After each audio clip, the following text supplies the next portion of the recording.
would identify yourself, My who you represent. My name is John Recognize the Bowers, street. and I'm just representing Turn your myself. mic on, please, sir. My name is John Bowers, and I'm just representing myself. I'm somewhat unique in Arkansas. I just retired here from Minnesota about 5-6 years ago. When I was in Minnesota, I was heavily involved in the Civil War Roundtable there, both as a member and an officer. And the history of that conflict and the years that preceded it have been a lifelong hobby of mine. And I feel passionate about it.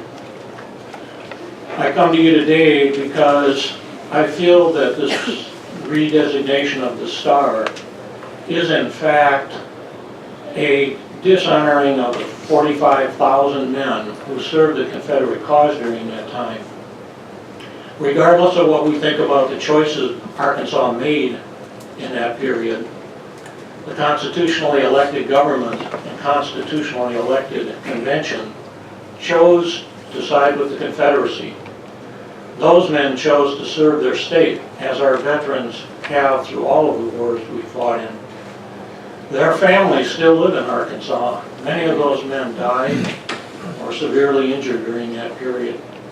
Their families suffered occupation, starvation, and destruction of their homes, and still they endured until the government finally surrendered. And I feel it would be a travesty for those men and their families to have this changed. If the basis of the change is that the Confederacy legitimized slavery, so did the French and the Spanish empires that those other stars stand for. And in fact, slavery was legal in the United States until the 13th Amendment. So that's an abomination of the period. But it doesn't change the sacrifice that those men made and their families made during that time. I had an ancestor in the war, John G. Bowers. He served in the 1st Minnesota Battalion. So I don't come from a background of having a Confederate ancestor. Thank you for your consideration.